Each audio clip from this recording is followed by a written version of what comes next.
মুসা আলাইহিস সালাম আল্লাহকে একদিন বলছেন, আল্লাহ আপনার সমস্ত সৃষ্টি সবার রিজিকের কথা, খাদ্য দুনিয়ার প্রয়োজন পূরণের কথা আপনার মনে থাকে? আপনি কেমনে মনে রাখেন? আপনি সকলের রিজিক কেমনে দেন? আল্লাহ তাআলা বললেন, মুসা তোমার সামনে একটা বড় পাথর আছে, তোমার হাতে লাঠিটা দিয়ে ওটাতে একটা বাড়ি মারো। তাফসিরে রুহুল মাআনিতে আমি নিজে পড়ছি, আরবি তাফসির।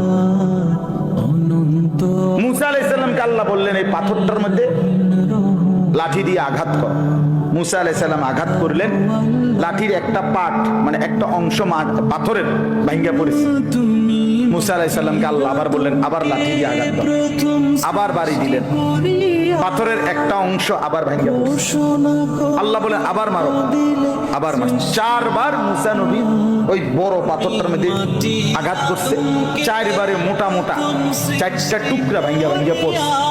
এই 4র্থ বারের পরে এই 4টা মোটা মোটা টুকরার ভেতর থেকে একটা ছোট্ট পোকা বের হইছে। মুসা আলাইহিস সালাম দেখতেছে এটার মুখের মধ্যে একটা ছোট্ট সবুজ একেবারে পিচ্চি পাতা, এটা কুটকুট কুটকুট করে খাইতেছে।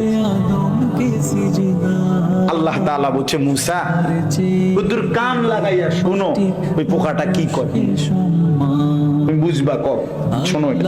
মুসা নবী কান লাগাইয়া শুনতেছে ওই ছোট্ট পোকাটা যে গভীর পাথরের ভিতরে ছিল, সে বলতেছে সুবহানা মান ইয়ারানি ওয়ালা ইয়ানসানি, আমার সেই আল্লাহর প্রশংসা করছি যিনি আমাকে সর্বক্ষণ দেখছেন, যিনি আমাকে কখনোই ভোলেন না, যিনি আমাকে কখনোই বলেন। আল্লাহ তাআলা বললেন, মুসা তো এবার দেখো এই পাথর উপর দিয়ে ভাবার কোনো সুযোগ নাই। এই পাথরের 4টা স্তর ভেতরে এই ছোট্ট পোকাটার মুখে সবুজ এই গাছের পাতা যে মালিক পৌঁছায় দিছেন, তিনি কি সকলের রিজিক দিতে সক্ষম না?